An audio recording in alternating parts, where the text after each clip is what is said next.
Assalamualaikum warahmatullahi wabarakatuh. Sahabat beriman, selamat datang di channel Media Dakwah. Tidak semua yang pahit itu buruk. Kadang, takdir datang tanpa aba-aba, membuat hidup terasa runtuh. Doa tak kunjung terkabul. Usaha terasa sia-sia, dan hati pun bertanya, "Kenapa aku? Kenapa sekarang?" Sahabat beriman, pertanyaan itu wajar. Namun seringkali, justru di titik terendah itulah Allah Subhanahu wa Ta'ala sedang mempersiapkan kita naik ke derajat yang lebih tinggi. Takdir yang pahit bukan tanda kebencian, tapi bentuk cinta dalam rupa yang berbeda. Seperti obat yang pahit di lidah, namun menyembuhkan dari dalam. Begitu pula takdir. Meski menyakitkan, ia membawa hikmah besar yang kita tidak tahu. Sahabat beriman, dalam video singkat ini, mari kita renungi 6 hikmah di balik takdir yang kita anggap pahit itu, berdasarkan panduan dari Al-Quran dan Sunnah Nabi Shallallahu Alaihi Wasallam. Sahabat beriman, banyak kesalahan kita yang tidak terlihat, bahkan tak kita sadari. Allah Subhanahu wa Ta'ala tahu segalanya. Melalui kehilangan, kegagalan, atau rasa sakit, Allah Subhanahu wa Ta'ala sebenarnya sedang membersihkan dosa-dosa kita. Rasulullah Shallallahu Alaihi Wasallam bersabda, "Tidaklah seorang muslim ditimpa rasa lelah, sakit, sedih, hingga duri yang menusuknya, melainkan Allah akan menghapus sebagian dosa-dosanya." Hadis riwayat Bukhari dan Muslim. Sahabat beriman, ujian adalah salah satu cara Allah Subhanahu wa Ta'ala untuk meninggikan derajat hambanya. Coba kita lihat bagaimana para nabi dan orang soleh diuji dengan cobaan berat.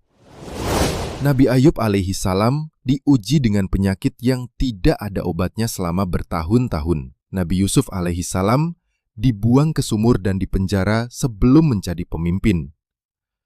Nabi Musa alaihi salam diuji dengan Fir'aun dan pembangkangan kaumnya. Nabi kita Muhammad Shallallahu Alaihi Wasallam diuji dengan kaumnya, bahkan sampai harus hijrah meninggalkan tanah kelahirannya.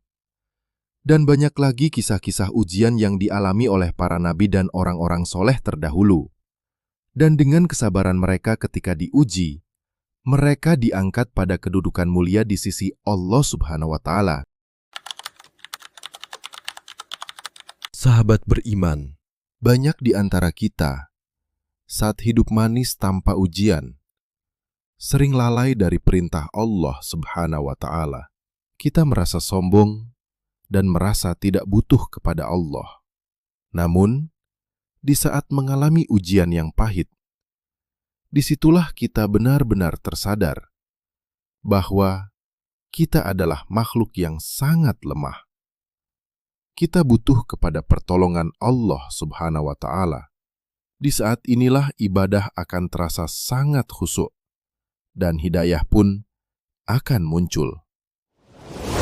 Sahabat beriman, Allah Subhanahu wa Ta'ala lebih mencintai pelaku maksiat yang bertaubat daripada orang yang solih yang tidak pernah merasa bersalah.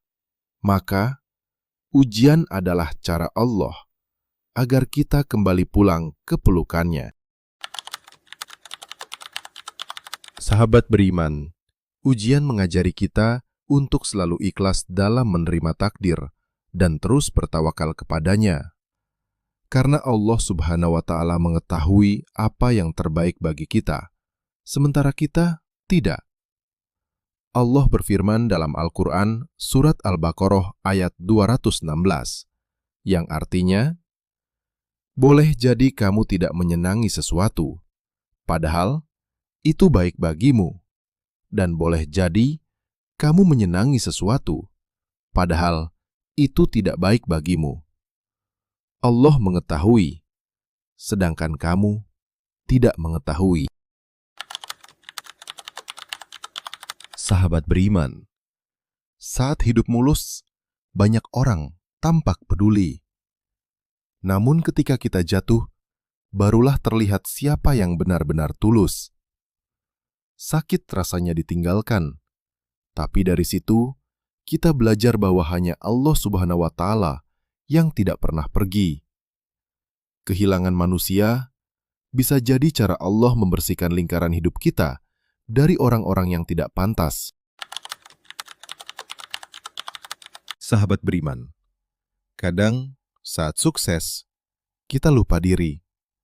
Ujian pahit datang untuk meruntuhkan kesombongan yang tak terlihat. Dari situ tumbuh kesadaran bahwa semua hanyalah titipan dari Allah Subhanahu wa Ta'ala. Hal ini dapat merubah seseorang menjadi lebih bijak, lebih dewasa, dan lebih berempati kepada sesama manusia. Sahabat beriman, takdir pahit memang menyesakkan. Tapi di baliknya ada cinta Allah yang sangat besar kepada hamba-Nya. Luka hari ini bisa jadi cahaya pada esok hari. Air mata sabar kita kelak akan berubah menjadi cahaya yang menerangi jalan kita menuju surga. Maka jangan menyerah. Jangan berburuk sangka. Jadikan ujian sebagai alasan untuk semakin dekat dengan Allah Subhanahu wa Ta'ala. Karena siapapun yang kembali kepadanya tidak akan pernah kembali dengan tangan kosong. Ia akan pulang dengan hati yang lebih kuat, jiwa yang lebih bersih, dan iman yang lebih dalam. Semoga video singkat ini dapat bermanfaat. Tetap dukung channel ini dengan menekan tombol subscribe, like, dan bagikan video ini kepada sahabat lainnya. Wassalamualaikum warahmatullahi wabarakatuh.